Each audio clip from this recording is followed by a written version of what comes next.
Na retoma do nosso estudo da Carta aos Colossenses, no capítulo 4 e versículo 1, começo por vos saudar e enviar daqui um forte abraço para todos, sempre com a oração de que o Senhor possa iluminar o nosso entendimento, vosso e meu, para a compreensão das Escrituras e também para recebermos dele e das Escrituras a inspiração e a força para cumprirmos a sua vontade de acordo com a revelação da sua palavra.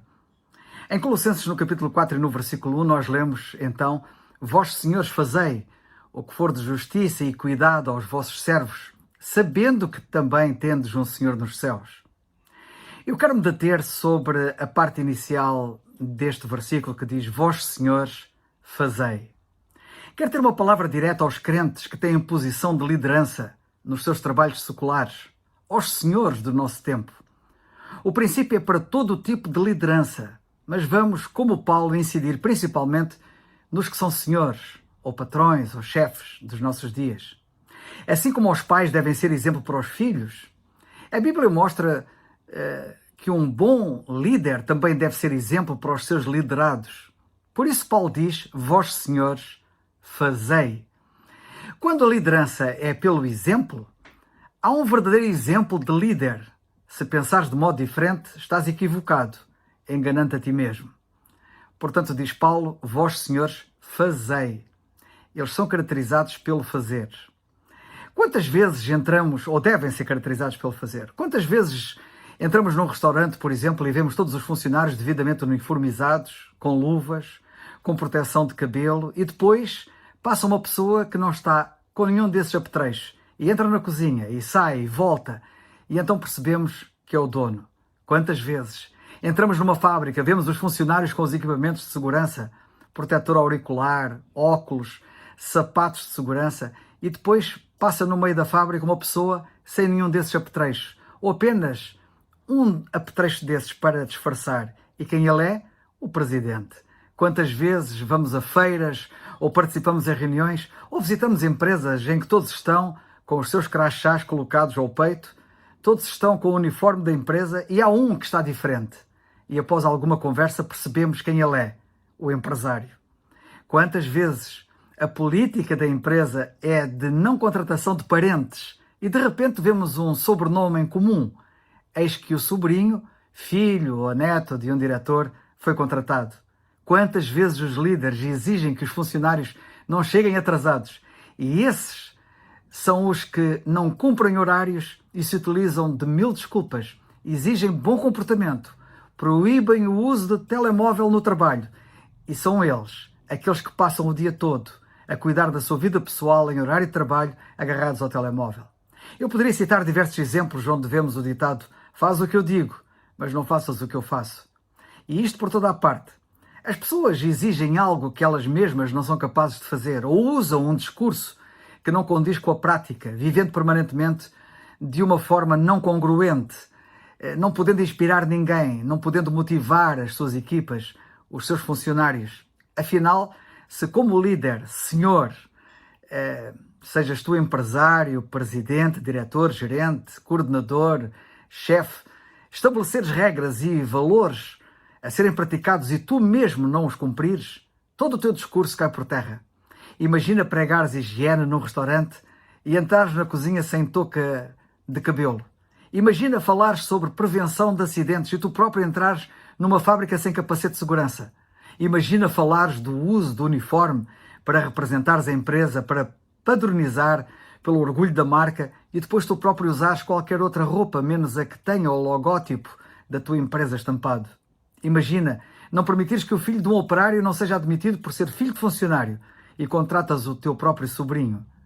Imagina pedires que cumpram o horário, chegando a horas e tu estás sempre atrasado. Uma pessoa não precisa de não usar um apetrecho de segurança, de higiene, de uniforme, um crachá para mostrar que é dono, que é o chefe, que é senhor. Há mil maneiras de se demonstrar isso.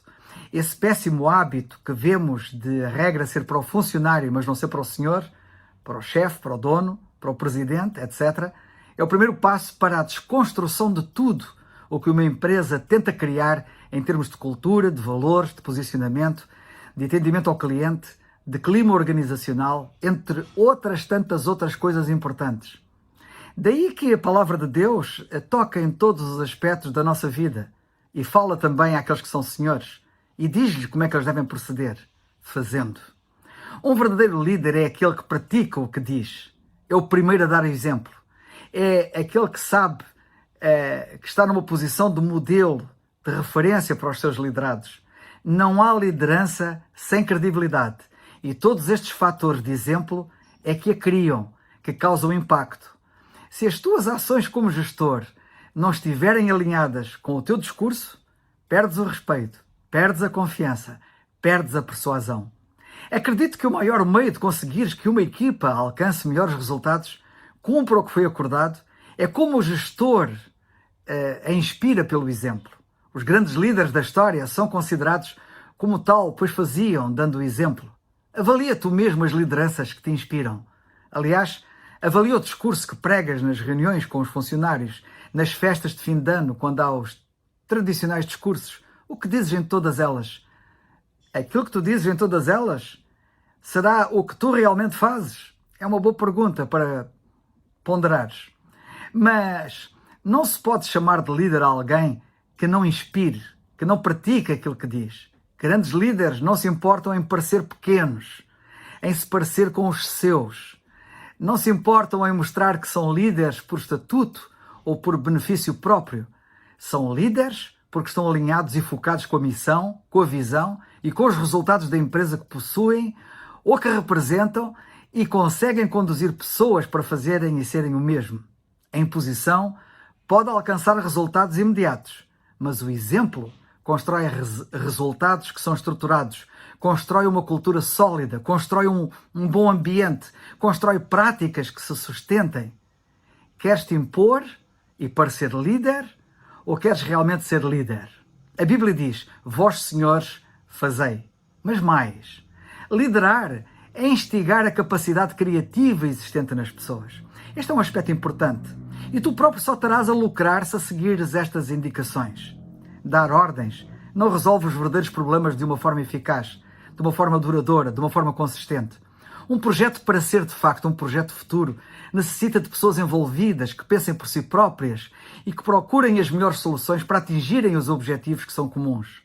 Dar ordens não resulta, pois, não compromete o outro, não o envolve e não o cativa a dar o melhor de si próprio. No melhor dos casos, cumprirá de um modo seco e rotineiro o que lhe foi pedido, sem acrescentar nenhuma mais-valia, nenhum valor acrescentado que possa aumentar de facto o valor, melhorar um procedimento ou tornar algo mais eficiente. Dar ordens é fechar a capacidade à inovação. Cada indivíduo é muito mais do que simples mão de obra. É importante que tenhas disso também consciência, pois cada indivíduo tem capacidade para pensar e cada um sente-se estimulado a esforçar-se quando comprova que se confia nele. Não se trata, obviamente, de fazer com que as pessoas deixem de desempenhar com rigor as funções para as quais foram contratadas. Mas é importante saber que tu podes tirar muito mais de cada um se fores um exemplo. O importante é que lhes sejam explicadas de forma correta o que se pretende delas, envolvendo-as nessa atividade e reconhecendo o valor de cada uma, tirando o máximo partido delas. Dessa forma, as ordens já não são puras ordens que são dadas, mas desafios para atingir uma meta comum com os seus processos próprios, mas que podem ser aperfeiçoados e desenvolvidos inovadoramente por todos os agentes em questão. É que os empregados podem trazer uma valia muito grande à empresa. A liderança deve ser por exemplo e também por imposição. Aqui surge a pergunta, a liderança deve ser por exemplo ou por imposição? E eu creio que deve ser por ambas as formas. Acredito que a melhor forma de liderar é o equilíbrio existente entre o exemplo e a imposição. Há situações que temos que liderar pela imposição, mas temos que ser exemplo para impor. E não se consegue impor sem exemplo, verdadeiramente. Nunca te esqueças do seguinte, as pessoas podem duvidar do que dizes, mas acreditarão sempre naquilo que tu fazes. E afinal, não é o maior exemplo em liderança ao Senhor dos Senhores, o Senhor Jesus Cristo, que nos deixa o grande exemplo para seguirmos? O que lemos dele nas Escrituras? Por exemplo, em João, no capítulo 13, nos versículos 12 a 17, e passo a citar, depois que lhes lavou os pés e tomou os seus vestidos e se assentou outra vez à mesa, disse-lhes: entendeis o que vos tenho feito, notem, o líder, o Senhor dos Senhores a fazer. Vós me chamais mestre e senhor e dizeis bem, porque eu sou. Ora, se eu, senhor e mestre, vos lavei os pés, vós deveis também lavar os pés uns aos outros. Liderança, por exemplo. Porque eu vos dei o exemplo, diz ele, para que como eu fiz, façais vós também. E depois no versículo 17, porque eu li o 15 agora, e o 17 diz: se sabeis estas coisas, bem-aventurados sois, ou felicíssimos sois, se as fizerdes. De facto, o fazer traz verdadeira felicidade. Sim, a Bíblia diz pela pena de Paulo: vós, senhores, fazei. Que o Senhor vos abençoe, que o Senhor nos abençoe. Amém. Graças a Deus por sua palavra, onde nós podemos aprender, ser exortados e animados pelo Senhor. Te convido a meditarmos em Colossenses capítulo 4, no verso 1. Vós, senhores, fazei o que for de justiça e equidade. A vossos servos, sabendo que também tendes um Senhor nos céus. A pergunta que cabe nesse estudo é exatamente se você é diferente ou se você faz a diferença. Muitas vezes nós pensamos que podemos deixar as coisas do jeito que está para ver como é que fica. Mas a nossa conduta e postura pode muito transformar, mudar e incomodar o ambiente em que vivemos.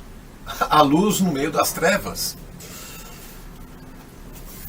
Mateus, no capítulo 5, no verso 20, o Senhor traz uma reflexão e temos muito que aprender com isto.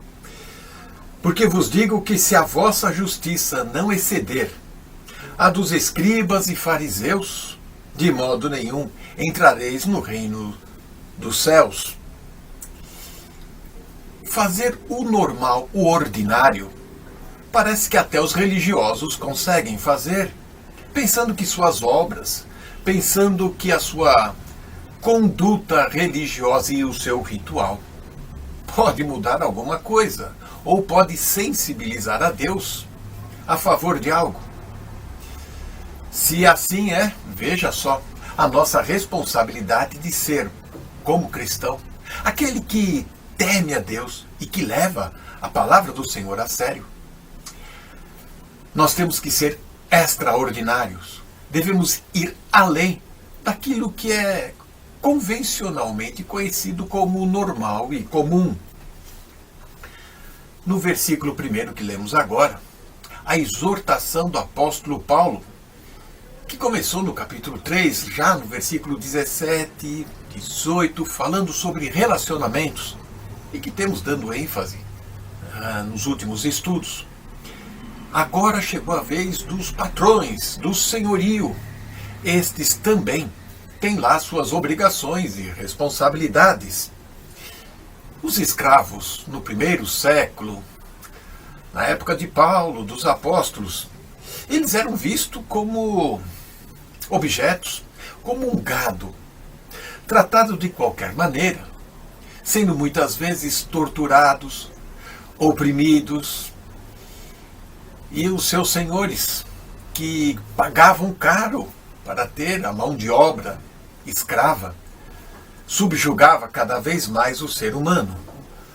Porém, esses maus tratos, estas injustiças, o sofrimento humano, chegou até o imperador romano, sim, no primeiro século. O Império Romano, que dominava aquele mundo ocidental e do leste europeu, se sensibilizou com os abusos, injustiças, sofrimentos dos escravos. E os imperadores começaram a baixar decretos, leis e imposições para que seus senhores, donos de fazendas, donos de escravos, pudessem ser mais cuidadosos, atentos. Veja lá, para diminuir a crueldade, o imperador Cláudio, que governou do ano 40 até o ano 55 do primeiro século, ele decretou que todo escravo doente, ou mesmo abandonado, fosse liberto por seus senhores. E assim eles não incorreriam em outras penas ou coisa pior.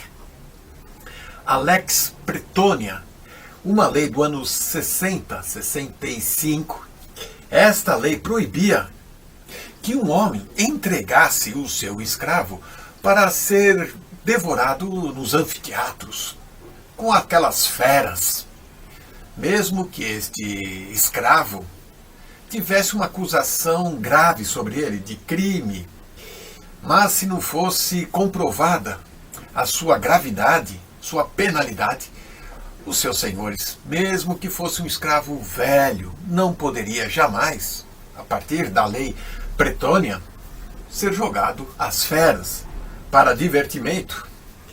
Havia também a provisão legal promovida ainda naquela época, quando um senhor de escravos vendesse um qualquer, este escravo poderia levar consigo a sua esposa e filho. Era uma lei que já estava em vigência do Império Romano. Mesmo aquele senhor, não reconhecendo a filiação ou mesmo o matrimônio, a família, era direito já do escravo levar a sua mulher, o seu filho, quando vendido. Nero, quem diria Nero, o cruel, o imoral, o terrível, que perseguiu tanto a igreja, os cristãos, já no ano 68, quase 70, ele possibilitou a denúncia de escravos caso sofressem injustiças, crueldades e outros atos que oprimiam, que humilhasse. Até o Império Romano, isso já no primeiro século. E por fim nós temos Domiciano, no ano 90 do primeiro século. Este proibiu qualquer mutilação, castigo, castração dos escravos por parte dos senhores. Ora, a pergunta que nos cabe aqui é se o Império Romano, com toda a sua fama que tem registrado pela história, conseguiu ser tão sensível às noções da humanidade, de sofrimento, de injustiça. Qual deve ser então a atitude dos senhores cristãos diante da barbárie, diante de tantas coisas injustas e sofrimentos também? Qual deve ser a atitude desses senhores? O que é esperado de cada crente, de cada cristão, já que o mundo pagão, o Império Romano, foi sensibilizado ou notou a injustiça, o sofrimento, o abuso, sabendo que nisto o Império queria com isso preservar o mercado de escravo e não desvalorizar a mercadoria que estava sendo empregada na mão de obra. Evangelho de Lucas, no capítulo 16, no verso 8. Porque os filhos deste mundo são muito mais prudentes na sua geração do que os filhos da luz. Sim, dentro desta parábola que o Senhor Jesus contou, os filhos deste mundo, eles conseguem prever o futuro, eles conseguem promover aquilo que vai adiante, prever situações e se cercar de bens materiais. Diferente dos cristãos que não conseguem ver o bem futuro conquistado por Cristo lá na cruz. Os bens espirituais garantidos nas regiões celestiais. Precisamos ter esta sensibilidade que os filhos deste mundo conseguem notar, perceber. E aqui o apóstolo Paulo está chamando a atenção exatamente para que senhores senhorio, crentes, cristãos, fizessem a diferença no seu tempo, pois eles, como está escrito em Romanos 14, verso 12, deveriam prestar contas. No livro de Jó, no capítulo 31, o verso 13, apenas para destacar: se desprezei o direito do meu servo ou da minha serva, quando eles contendiam comigo, então que faria eu quando Deus se levantasse? E em que a causa que lhe responderia? E segue o texto de Jó 31. Jó, homem justo, temente a Deus, que se desviava do mal. Este, sim, era contemporâneo de Abraão. Logo no início da história, ele soube se comportar como um senhor de escravos, como um empresário de fato. Paulo, aqui no capítulo 4, no verso 1, ele chama atenção para dar aquilo que é justo e de direito aos seus empregados, funcionários, contextualizando para os nossos dias. Dar o que é justo está em oposto àquilo que é colocado no verso 25 do capítulo 3, logo acima. A quem fizer agravo, receberá o agravo que fizer. Aquele que for justo e fizer coisas do bem, receberá, portanto, o bem. O termo que o apóstolo Paulo destaca também como equidade significa, basicamente, igualdade, conforme registrado também na segunda carta de Paulo aos Coríntios, no capítulo 8, no verso 13, verso 14. O que ele quer dizer e nos ensinar com isso é que os homens, os patrões, crentes, deveriam tratar os seus funcionários, seus servos, como se fossem homens livres, com igualdade, com simpatia. E esse apelo seria muito mais urgente no caso de que o servo e o senhorio ambos fossem, portanto, crentes, cristãos. E no verso 11 do capítulo 3, de todo esse nosso contexto, diz exatamente: onde não há grego, nem judeu, circuncisão, nem incircunciso, bárbaro, cita, servo ou livre, mas Cristo é tudo em todos. É verdade que os senhores deveriam receber de seus escravos, de seus servos, todo respeito, obediência sincera. E da mesma forma, do mesmo modo, estes senhores deveriam temer a Deus, respeitar ao Senhor, a sua palavra, obedecer a esse Deus que está nos céus, o Senhor dos senhores. Tratar bem para ir bem. É exatamente isso que o texto nos diz, nos ensina, e precisamos estar atentos. Que o Senhor Deus nos ajude e nos dê força para fazermos a diferença em nosso tempo. Amém.